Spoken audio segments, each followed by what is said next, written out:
This Leading Differently mini-series is kindly sponsored by Pact Solutions.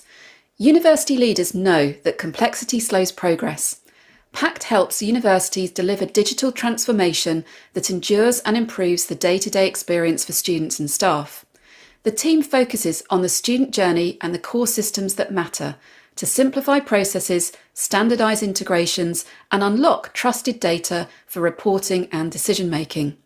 Their approach is adopt, not adapt, change with people, not to them, and governance that moves at the right pace without unnecessary bureaucracy. From strategy to hands-on delivery, they reduce risk, accelerate outcomes, and build lasting capability inside the institution.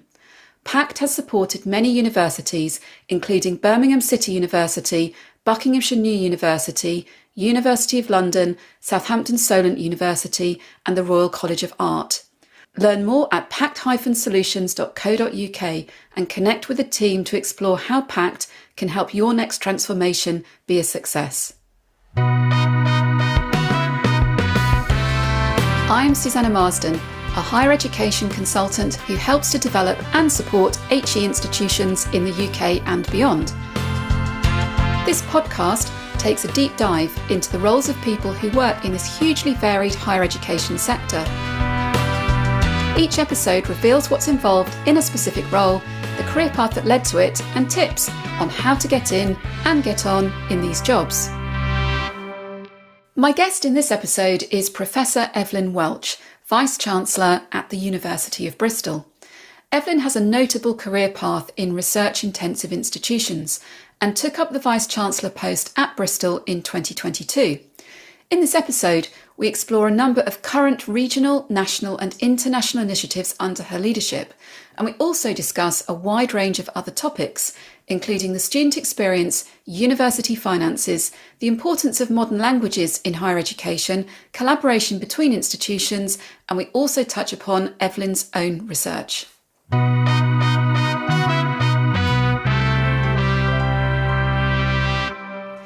Evelyn, welcome to the podcast and thank you for being my guest in this episode. Let's start with a bit about your career background. You've been Vice-Chancellor of the University of Bristol since 2022, and you've had a notable career path within and across several research-intensive institutions. What drew you into academic life, and what was then the path that led you into leadership? Susanna, thank you so much for having me. Well, I don't think anyone wakes up as a young person thinking, I want to be a vice-chancellor. And so it is often very unusual paths that take you to this kind of position. And for myself, I loved reading, I loved studying, I even loved taking exams. And once I'd completed my undergraduate degree, which was in Renaissance and Reformation history and literature at Harvard University, and I thought, well, I clearly just want to carry on reading, writing, researching, particularly in the Renaissance period. So I came over to the University of London to something called the Warburg Institute, did my PhD there, and then landed with a small child and a PhD in one of the hardest job markets you can possibly imagine. I know people think it's hard now, but believe me, in the late 80s, early 90s, it was really, really tough. And so I had a suite of temporary 1 year, 9-month contracts, and then some postdoc positions. And so by the time I got to my very, very first proper lectureship, I was actually already quite experienced as an academic. So perhaps it wasn't surprising, this was at the University of Sussex, that I was very rapidly asked to become head of department. And then given all the turmoil and the changes in the 90s, I was offered the position of the Pro-Vice-Chancellor of Teaching and Learning. So in the 10-year period I was at the University of Sussex, I went from a junior lecturer to a Pro-Vice-Chancellor for Teaching and Learning. But in part that's because I had many, many experiences where I had to learn to adapt. I had to learn to modify whether it was my teaching or my administrative approach to multiple institutions where I served, and learned a lot from each of them. And you were the first female Vice-Chancellor of Bristol. Do you have any particular reflections on progressing your academic career through what's traditionally been a male-dominated environment? And how do you encourage other colleagues within the university or in the wider sector? Well, things have changed hugely since I entered the profession in the late 80s. The way appointments were made at the University of Bristol in the 80s, we found a letter from one of my predecessors saying, well, ex Vice-Chancellor is due to retire. You, the Chancellor of the university, need to be involved in selecting his successor. Here's a list of 10 male names that I suggest you consider. And we will literally ring up the one that we think is the right Vice-Chancellor and convince him to come across and to be our new Vice-Chancellor. It doesn't work that way anymore, and nor should it. So there's still a lot of work to be done, though. I think some of these jobs can seem very unappealing to people who are trying to balance work, research, family responsibilities, caring responsibilities. And I see it as my job to demonstrate that A, you can do that, and B, it's quite a lot of fun to take on these types of responsibilities. Because it's not just women who've been excluded from these positions of authority, it's minoritized groups, and particularly our Black staff don't necessarily see a path to progress within higher education leadership. And that really has to change. And thinking about those career paths, I mean, you've talked there about academic colleagues, but to what extent is Bristol encouraging the ambitions of professional services staff as well? So we are a team. Whatever we do, we are a team. And I'm not a great fan of the professional services academic divide, but I understand how it's emerged over time. If you think of the foundations of European universities as being in the monastic realm, you had a small number, again, almost exclusively men, who were praying for the souls of the dead. They needed to be giving, time, energy, sustenance, and so that they could do nothing but get, whether it was their patron or the whole city, to a place of salvation. And that required a retinue of literally hundreds of people servicing them. And it's that kind of monastic laity divide or minister civil servant divide, which we've inherited within European universities. As long as it's a team, as long as we are all trying to get to the same place, then we can live with it. But it's when we start to see each other as being, in some ways, have highly differentiated views of where we're trying to go and why. Let's talk a bit about the university. I mean, it has a significant regional, national, and international presence in its work. And I first want to talk about that regional or local role and how you spend your time in working with local organisations or partners to best support Bristol's development. Bristol is amazing, absolutely amazing. And before coming to Bristol, I was at Queen Mary University of London and then at King's College London. So 20 years in London. Now, the Mayor of London wouldn't have known my name as the Provost of King's College London. But when I got to Bristol, as the second largest employer in the city, I was in the Mayor's office on day 2. I now work really closely with our amazing regional mayor and with the local city council in Bristol. It's run by a committee of committees under the Green Party, and I work really, really well together. So we are apolitical as a university. We work with everyone, but our job is to work with everyone to bring competing forces together so that we deliver not just for the university, its staff and students, but for the whole city and indeed the whole region. And some of the really exciting opportunities around devolution, particularly around innovation funding, adult skills funding, mean that we are working hand in glove with not just our local regional political authorities, but also with regional businesses and with our other universities. So a big shout out to the University of the West of England, to University of Bath, and to Bath Spa University, with whom I share a lot of sometimes laughter and the occasional tear and glass of wine, because we really have to come together as a higher education sector and then work with the further education sector and with business and with local government. And we will really put the West of England and Bristol on the map that way. And I've read about the fact that you've talked about the institution being the University for Bristol as opposed to the University of Bristol. And that very much reflects what you've just been talking about there.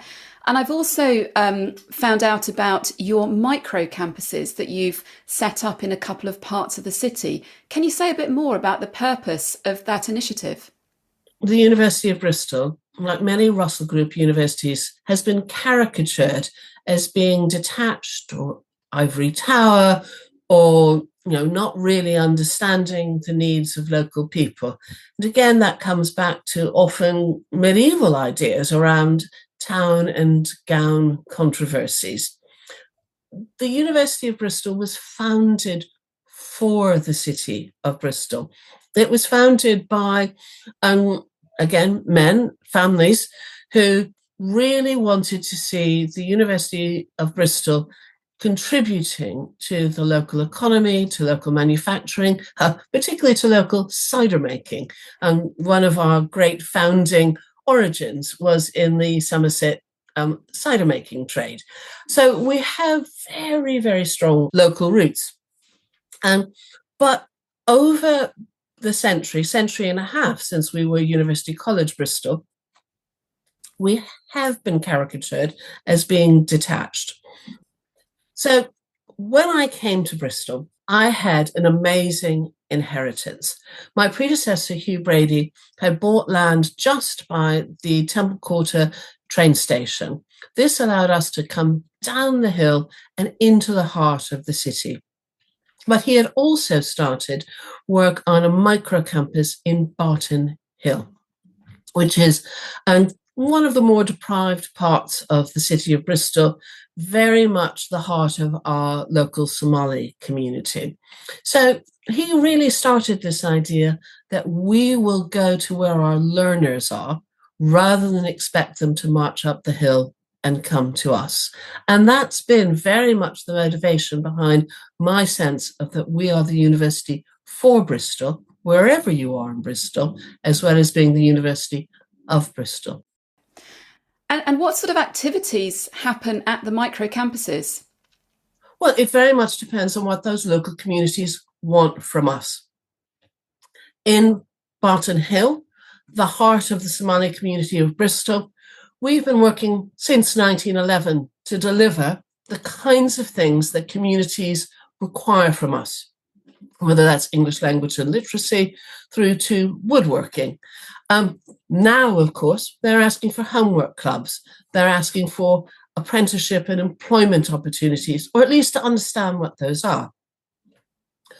We've just opened, and Jackie Smith, the Minister for Skills, opened it for us, our new microcampus in Hartcliffe and Withywood, one of the most deprived communities, not just in Bristol, but in the whole of the UK. There we're doing something quite different. We're working with local employers and with local community groups to say, what kind of skills do you need? Accredited, credentialed skills that will allow you to do the kinds of work that you want to do, whether it's here in South Bristol or elsewhere. So we may, for example, be developing a credential around how to be a housing officer, something that would involve understanding project management, that would involve understanding legislation, but also something of the history of housing in South Bristol. That kind of stackable, 30 credit course that the lifelong learning entitlement is designed to support. So we're working with the Department for Education to experiment, but above all, we're listening to local people and what they require for their success, their children's success, and their grandchildren's success.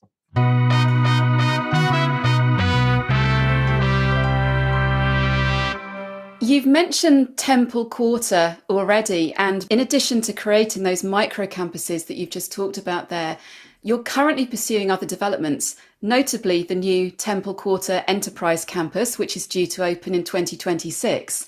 And that aims to provide the university with a further presence within Bristol. But concurrently, you're mirroring that Temple Quarter initiative with a new Mumbai Enterprise Campus in India. So a lot going on for you at the moment. To what extent do you see the outcomes of the Temple Quarter and Mumbai campuses as being the same or complementary or even bridging? So next September 2026 is going to be so exciting. We will be opening our Temple Quarter Enterprise Campus right by Temple Mead Station in the heart of Bristol. And at the same time, we'll be opening our new Mumbai Enterprise Campus. Now, this, as I said, takes us down off the hill and into the hearts of very different parts of Bristol and indeed into India. But we're doing it with the same purpose, to go to where our learners are and to provide opportunities, entrepreneurial opportunities for those who want to learn to work and to study in very different kinds of ways. So they are, let's call them mirror campuses, but one's designed to meet the needs, again, of quite different environments. So we are going to be working with India-based employers in Mumbai, and we're working with UK and indeed international employers here in Temple Quarter to ensure that the curricula that we develop for both are really appropriate for employability, for entrepreneurship, and also encourage and allow our students and indeed our staff to create their own companies, which will contribute to the economic development of both cities, Bristol and Mumbai. It's really exciting. It's we have, as part of our 2030 vision, we have a value which is called being bold and Bristolian. And boy, is this bold and Bristolian, and now based in Mumbai. And Mumbai is the university's first overseas campus and follows a number of other UK institutions setting up campuses overseas. How does that move to having that type of overseas presence shift the focus of your time and that of the bold executive? I probably spent a bit more time on a plane than I perhaps had expected 3 years ago when I took the job. But one of my previous roles at Queen Mary University of London had been as Vice-Chancellor Research and International. So I'm acutely aware that it's important not just to show up and cut ribbons or shake a few hands, but actually create deep, lasting relationships. So Mumbai is our first, and it is crucial to really understand what our partners want to get out of that relationship, as well as what we want to get out of that relationship. So whether it's the City Council in the city of Bristol, or whether it's what Prime Minister Modi is trying to achieve in India by inviting and changing legislation that allows foreign universities to set up in India, we need to really understand what our partners want from us and then make sure we deliver, and we deliver at the highest quality. And that does mean I often need to be there. And you were recently part of the Prime Minister's delegation to India last month in October. That was a fantastic trip. We had an incredibly packed 2 days. It was totally worth it to stand next to Prime Minister Modi and hear him tell our Prime Minister, Keir Starmer, just how important UK universities were and would be to India, and to ensure that Starmer watched a video that Modi's team had put together about the brilliance of UK higher education. That was worth every air mile.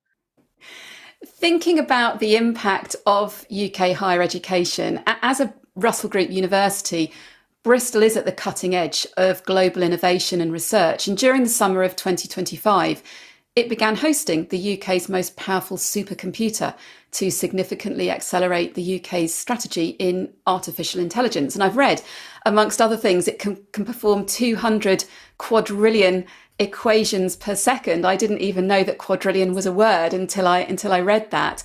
But looking a bit more inside the university, to what extent will staff and students' work be involved with or be making use of that milestone technology development? So we're incredibly proud to serve the nation by building and hosting the fastest supercomputer for artificial intelligence in Europe, and actually one of the greenest as well. So that's a huge responsibility, but we also benefit from it. And it's, created a lot of conversation about how we use it. So one of our researchers in our medical school, an epidemiologist, and another who works on protein folding, had a chance to get onto Isambard AI, as the supercomputer is called, just as it was coming up to full speed. And the professor who works on protein folding said to me shortly afterwards, the work I did in 3 days would have taken me 53 years on an ordinary computer. That's the power that we are able to deploy, the speed that we are able to work at, and the way we can cut through the complexity and long-term nature of many of the challenges that we are now facing, whether that is weather patterns and climate change or drug discovery, because you're able to identify the specific molecule out of literally quadrillions of molecules that are possible to act as new solutions to old problems. So we all need to roll up our sleeves and think not just how do we ask ChatGPT to write an email or find a recipe, but how do we use this amazing power to move at speed towards solutions to things that we've been struggling with for generations. And what about the students? Do they have an opportunity to benefit from that resource within the university? So our students use AI and large language models all the time, and they're really sophisticated with it. They don't have access to Isambard AI because it is a research facility for the nation. So if they're a PhD student, yes, but if they're an undergraduate, they're unlikely to use it unless they're part of a larger project.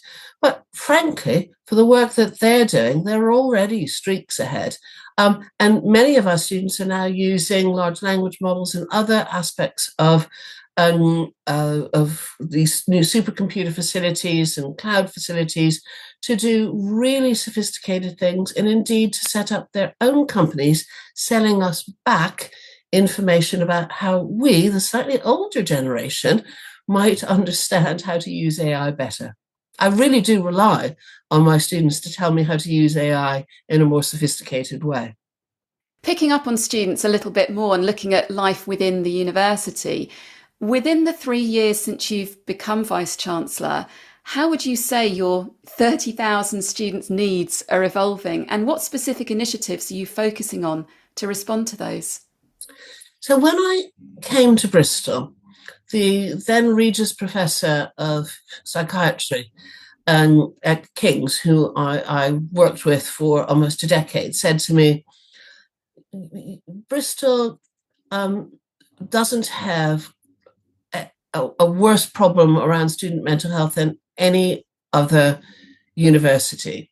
But what you need to do as Vice-Chancellor is to make sure that for every pound you spend on student counselling and student mental health, you put a pound into sport, you put a pound into the arts, into music, into drama, into clubs, into just the chance for students to create friendships, because it's friendship and that sense of belonging which will keep them safe. And I've really followed that advice since I've been Vice-Chancellor, because what I see is increased anxiety, increased concern, increased loneliness. AI can't hold your hand, but it can keep you at home and keep you engaged, and actually prevent you from reaching out to someone else and to say, look, I'm hurting here. Can you help? Because ChatGPT does such a good job now of making you feel heard. And maybe it's a good thing that students can practice with ChatGPT, but they really need to get out of their rooms. They really, really need to get engaged and involved if they're going to protect themselves for the future, particularly in terms of anxiety, depression, and mental health. So I worry about that a lot. The second thing that's really emerged over the past 3 years, and we started calling it a cost of living crisis. My student officers now call it a student poverty crisis, that students at the University of Bristol, many of whom actually come from quite privileged backgrounds, but we have increasing numbers of students, and from those who are first in family to those whose families just can't support them, who are no longer taking on a weekend job or a pub job 2 nights out of the week. They're taking on 2, sometimes even 3 jobs. So between study and work, there is no time to do those extracurriculars that really allow you to discover something you've never known about yourself before, and to discover friends whom you wouldn't have met unless that had been on a football pitch or a cricket pitch, or in a theatre club, or in a club where you're learning a new language, or learning to cook, or a politics club. So I think giving students time to explore, to experiment, to find out who they really are is so important.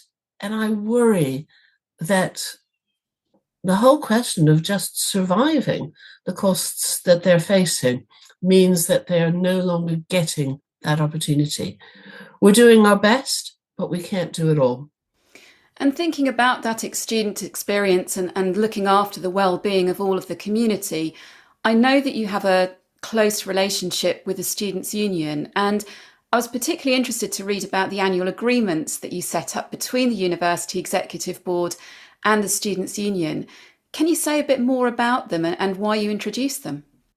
This is something I brought from King's College London, where Tessa Harrison, who'd been the registrar at Southampton, had brought it from Southampton. So I think great things about university collaborations are, frankly, nicking the best ideas from one institution, taking it to another, and then taking it to, in this case, a third. What I discovered is that our student officers really do want the best, not just for their own political stance or their own personal passion, but for their student community. But often, and it's not surprising, they genuinely don't know how to deliver it.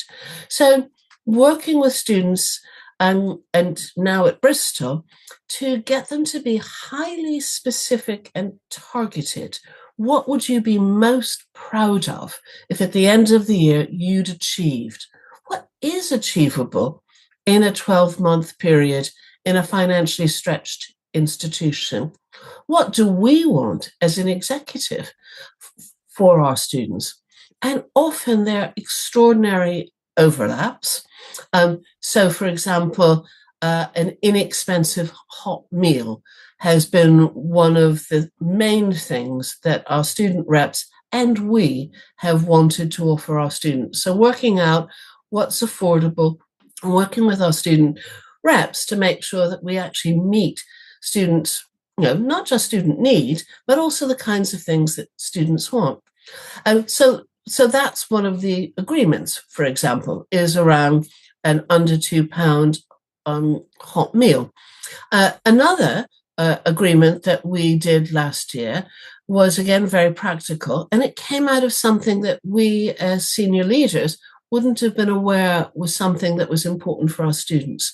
We have a big exam centre every summer at Coombe our sports ground, which is about a 40-minute walk from our main campus. What we discovered, thanks to our student union leaders, was that the bus service wasn't fantastic during the summer, and students were taking Ubers, they were taking taxis to be absolutely sure that they were getting to that exam on time. We put on a bus shuttle service during the exam season, and actually we got a 98% satisfaction, and we'll be running that again. We wouldn't have recognized this as something students really needed in the run-up to their exam unless we'd been told, and then unless we'd sat down and worked out exactly when, exactly how, and exactly how to make it affordable for the university. So that kind of very practical, what is it that we want on both sides to achieve for our students? There are some things where we can't agree and where we have to say, look, it's not going to work this way. Being a guarantor for international student accommodation, for example, is not something that we think is a sensible thing for a university to do. But we have found ways to meet the student union officers halfway there. And because we have an agreement, because we sign it, we report on it, and we report to our council on it, it keeps both sides focused on the achievable.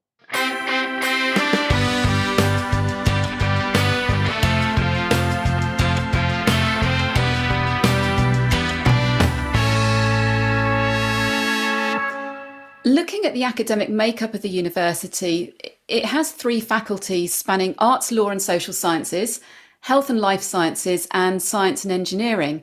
And within your academic provision, it's notable to see the School of Modern Languages in a sector backdrop where that provision is in significant decline. What are your reflections on that position, and why do you see languages as so important? So my own degree in Renaissance and Reformation history and literature required me to pass 3 language exams in French, Spanish, and Italian, and then a further one in Latin. So obviously for me, languages are central to my own study and my own understanding of the past.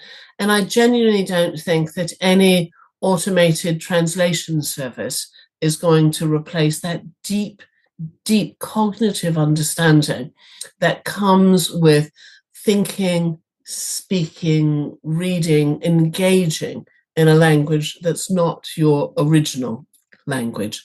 I'm a passionate believer in the importance of modern languages and indeed ancient languages as well.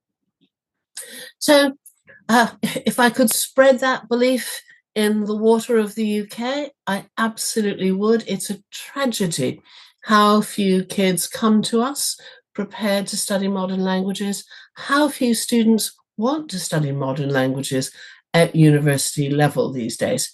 But what I see instead is a desire to learn a new language, to do a term abroad, to do some kind of summer placement, perhaps in Spain or France or Belgium.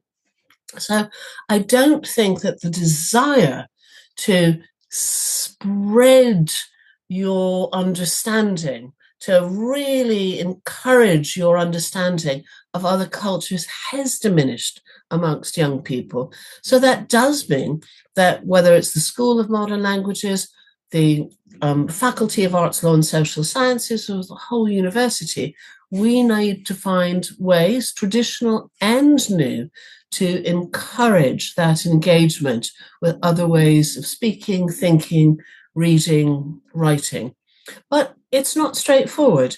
And I'm delighted that the head of our School of Modern Languages is also on our University Board of Trustees. So she's got a very good sense of the stresses and strains at university level, and we have a very good sense of the stresses and strains at school level, and it's by working together that, and I don't want to use the word protect, because I don't think modern languages needs protection. I think they need encouragement, support, and engagement in order to make the case to government, but above all to future learners, that these are degrees that are phenomenal for their future employment, but also great fun to do. There are many different sources of financial pressures currently felt in higher education, and some of those pressures vary between different institutions and between different types of institutions. From the perspective of a research-intensive university, what are the main issues you face when thinking about that long-term financial sustainability of your institution? The economics of higher education are really simple. And if you have costs which are too high and an income which is too low, you'll go bust in the long run. So we're confident about our future, but we need to act now to protect that future. And we've ratcheted that up a little bit this year since we saw the so-called 6% international levy be floated, well, more than floated now by government. And we're really stressing that while it's not an emergency, there's real urgency.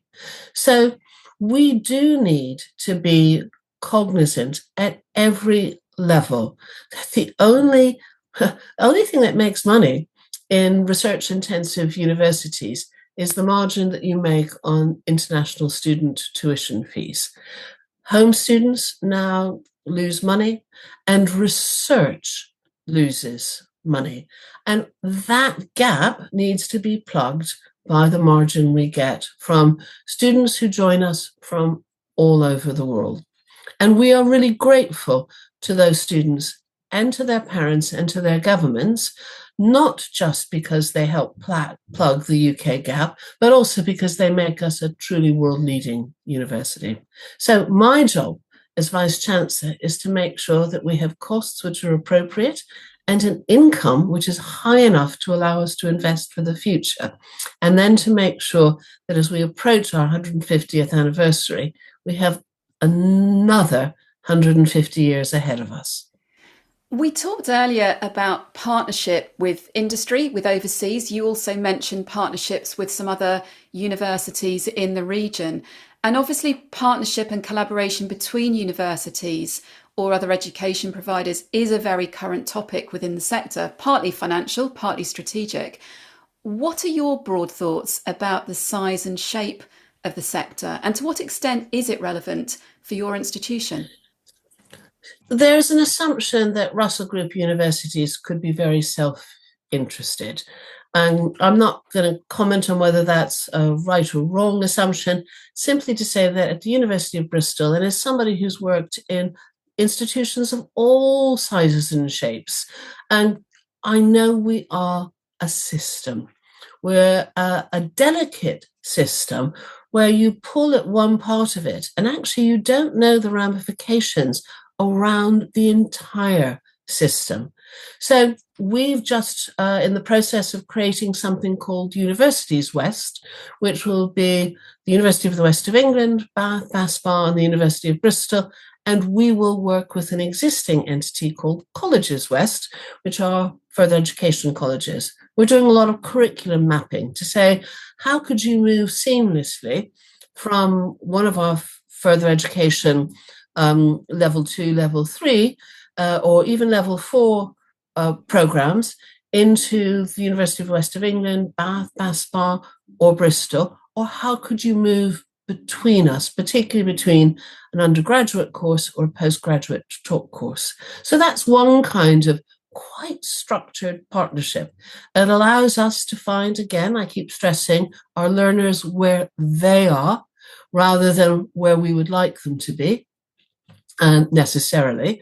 But we also have other kinds of partnerships. For the past 12 years, we've been part of a really successful partnership called GW4 with the University of Cardiff, Bath, and Exeter. And I'm currently the chair of GW4. Next year, it'll be Wendy Lana from Cardiff.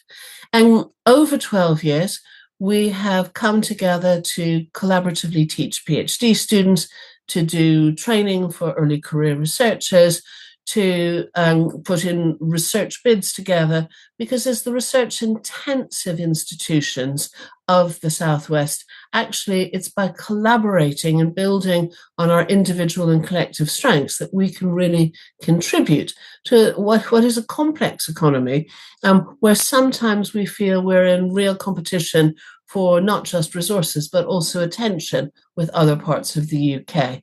We need to speak together in different kinds of ways and to be adaptable. But partnership is unbelievably important at this stage and requires a very different approach to competition as well as to collaboration than from, let's say, 10 years ago. Our conversation today has covered a really wide range of topics and initiatives, and clearly there's a huge amount going on for the university at the moment and the new campuses coming in 2026. But finishing up our conversation, what else are you looking forward to in the next 12 months?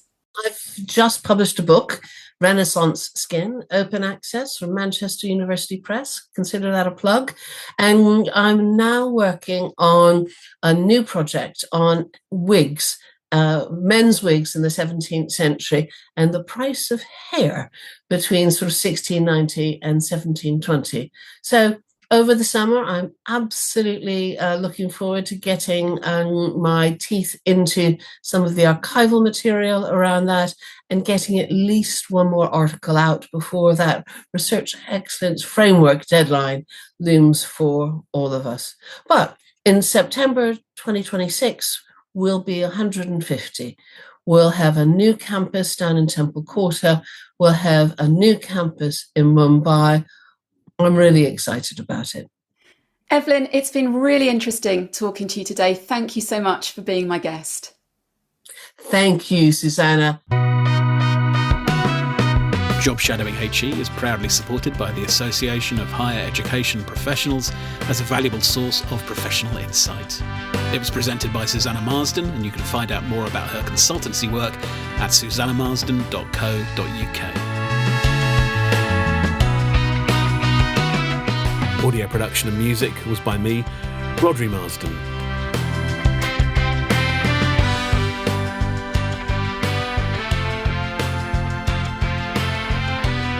Find out more about this podcast and hear previous episodes at jobshadowinghe.com.